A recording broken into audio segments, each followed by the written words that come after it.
Hello and welcome to another episode of Rozelle TV. I'm here today with Jeff Allen.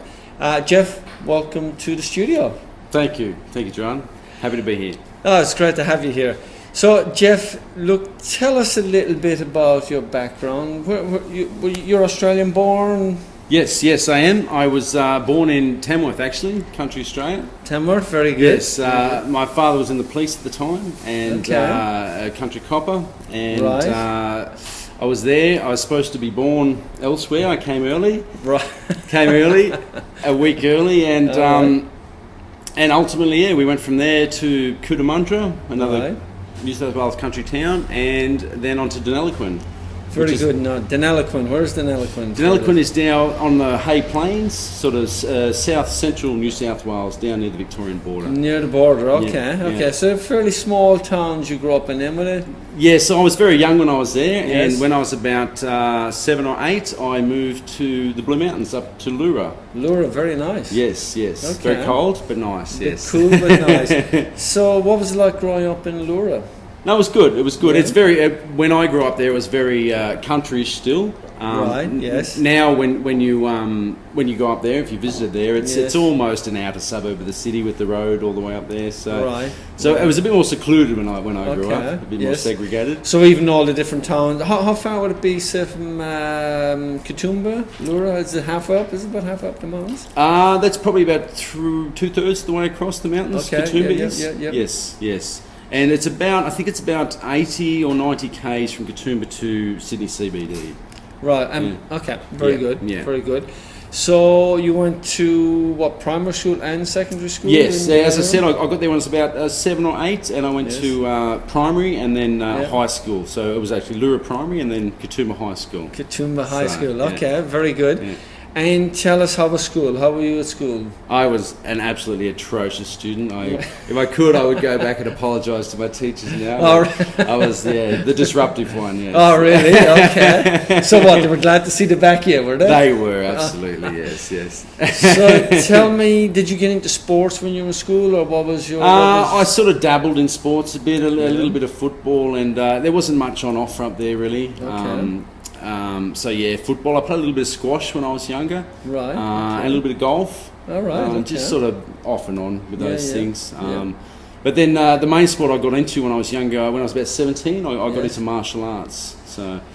Very good. And tell us a little bit about it. What discipline was that, or what? Tell us a bit about that. I have gradings in 2 disciplines, which is karate and arnis, or Filipino stick fighting. Okay. Wow. Okay. And very good. But we covered off on everything. So we did boxing and kickboxing and wrestling and knife fighting and. So that's where your energy went into. Yes, absolutely. Okay. Absolutely. So it's a good outlet then. It was. And tell me, you went off and got a trade then, was it? Is that what happened? Or? Yes, absolutely. When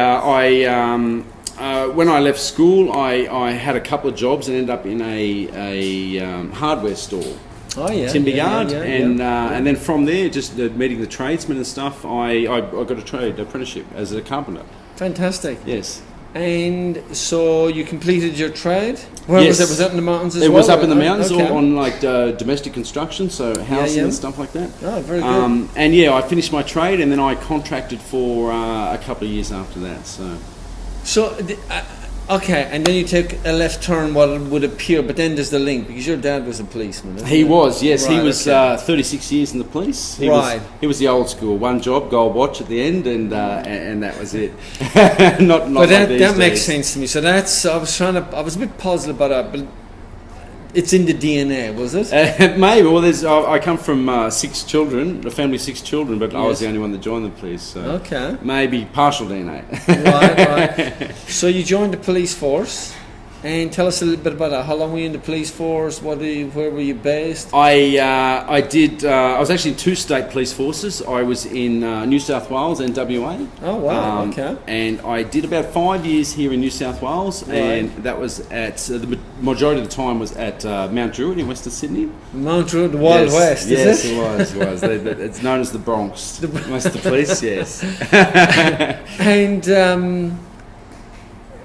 And then you left the police. Yes, well, as I said, my partner at the time, we just sort of up and decided to move to WA, as people do, or as we did. As you did, right, okay, And I joined the police over there. Right. Now, it was a different culture and a different job, and I didn't enjoy it as much over there as I did here, so I only did 2 years over there in the police, and then I got out, and then I did a couple of years as a dog catcher, shy ranger. Oh wow! Okay. Yeah. Okay. So that was interesting. So that required all your stealth and cunningness of the karate and the police force to track you. A few less complaints there, but yeah. Right. Okay. And then I left that and I went on to do like security management. Yes. So I was working with security companies, overseeing the operations and stuff like that. Right. And then ultimately with that job, I would start off as a manager and then have to cover shifts. Right. And I ended up working in a nightclub on the door. Right. As the job goes, I was fighting with a young guy there and the police walked up and pepper sprayed me. So I decided then and there that I needed a much safer job. So I went and I joined the army. I don't know what to say about that. So we're now in the army. I'm in the army, yes. This is colourful. This is really colourful. So we're in the army. And tell us a bit about that. Did you have a particular? I joined the army as initially joined in the infantry. Yeah. So I went and started doing my training, and they showed us a particular exercise that the infantry, their bread and butter, which is fire and movement they call it, which involves repeatedly throwing yourself on the ground. Right. So after that was finished, I got up and I said to the instructor, is this what I'll be doing all the time? And they said yes, and I said, well, I don't want to do that. So I immediately put in my transfer to do communications in the army. Okay. And yes, I ultimately I went on and then became and did IT, the IT trade in the army. Yes. Yeah. So communications, what was the and then went into IT training. Tell us a little bit about that. About the training. Yeah, but that whole communication side of the army, and then we'll go into... Yes. With communications in the army, it's broken up into trades. So there's IT, there's radio operators. Right. Oh, okay. And then there's the bearer systems, which is like the satellites and the cabling and things like that. And there's the sort of the sneaky listening inside of it as well. Right. The 4 basic trades. So I did IT, and they give it a rounding across everything because the nature of the job, you have to be a bit of a boffin, as they call it, where you have to be able to fix anything at any time because you're the only one on the spot. Indeed. And then I ended up going to and working at units that then had to add on to that, as well as my trade, I had to learn all the other trades because it was a specialised area and the communicators had to be across all areas of communication. So I then had to be able to use the radio and able to use the satellites and all the bearer systems as well as that. So this all leads then, I'm going to jump now to what you're doing now, which is Little Cat Media. That's correct, yes. But I can see this colourful trail kind of... All roads lead to Little Cat Media. They do. So this is a relatively recent venture? Absolutely, yes. So tell us a bit about that. Little Cat Media started about a year ago. Okay. Where I had left the full-time army 3 or 4 years ago, and honestly, I've been bouncing around between reserve time in the army still and contracting, IT contracting, and things like that. And I have a new partner, and it really come down to work-life balance. I just wanted to be able to spend more time with her. Her business that she runs is she has days off during the week, and I just wanted the ability to control what I did. And look, over the years, the nature of a communicator or IT especially is that if it has a power cord, then you must be able to fix it. So I had done some web stuff in the past, and just with my background, just that ability to be thrown at things and to have to fix them from a technology point of view, it all sort of coalesced together, and I've been madly reinventing myself as a web developer.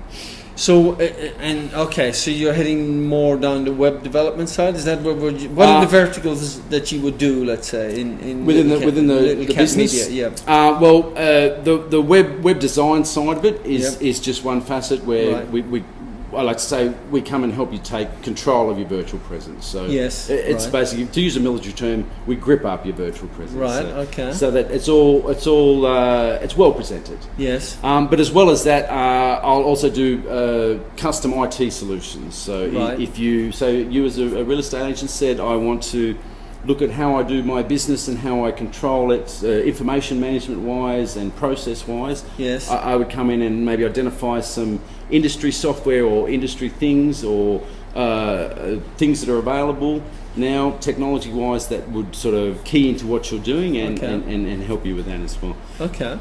Okay. And so where do you see it heading? What's I guess the ideal path for Little Cat Medium? At this stage, as a startup, I would like to see that bank balance grow Sure. regularly. But yes, look, really, I'm really enjoying what I'm doing. I've come from a very structured past with my jobs, and I find that I almost reinvent myself every day. And the best part about it is there's no rules to what I do. Sure, but tell me, like, if the ideal client was to walk in the door now for you, who would they be? Well, look, the ideal client for me is probably someone who is ready to change and embrace some technology, because I'm finding already that people do realise that they need to have a virtual presence or to do technology, but they're not quite ready to accept the change. Right. So ideally, it would be someone that is seeking out that change, that willingness to embrace. They know that they need to go to a new place. In terms of their what would you call it? Their social media presence? Is that or just their virtual presence. Their virtual presence. Okay. Yes, yeah. Very good. Okay. Well, look, Jeff, thank you so much for coming in today. No worries. Happy to come in. It was a pleasure to have you here, and that's it for another episode of Rozelle TV. Bye for now.